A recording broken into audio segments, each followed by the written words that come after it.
पूर्व मंत्री योगेंद्र साव का घर ध्वस्त कर दिया गया है। जी हां, झारखंड सरकार की बुलडोजर कार्रवाई ने सियासत को गरमा दिया।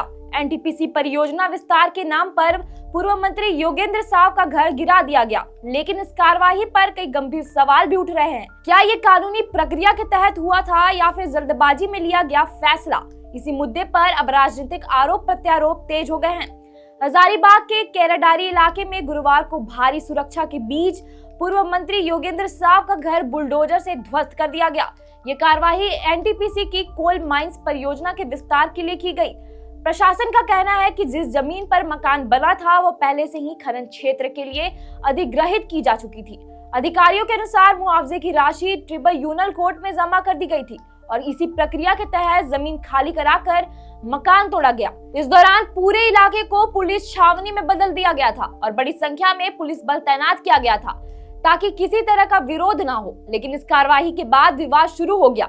योगेंद्र साव की बेटी और पूर्व विधायक अंबा प्रसाद ने इस कदम का कड़ा विरोध किया है। उन्होंने आरोप लगाया है कि मामला अभी कोर्ट में लंबित था और बिना न्यायालय की अनुमति से इस तरह की कार्रवाई करना उचित नहीं है। उनका कहना है कि कंपनी और प्रशासन ने मिलकर जल्दबाजी में फैसला लिया और न्यायिक प्रक्रिया का सम्मान नहीं किया गया।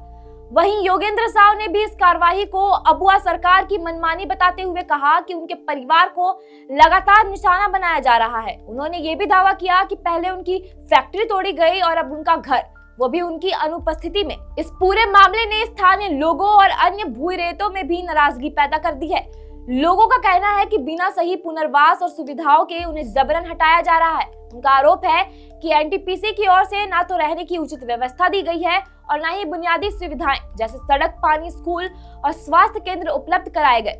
कुछ लोगों ने यह भी आरोप लगाया है कि पुलिस और प्रशासन कंपनी के सहयोग कर रहे हैं। वहीं पहले से चल रहे तनाव के बीच ये भी दावा किया गया है कि कुछ दिन पहले एनटीपीसी अधिकारियों पर हमला हुआ था, जिसके बाद सुरक्षा और कड़ी कर दी गई थी।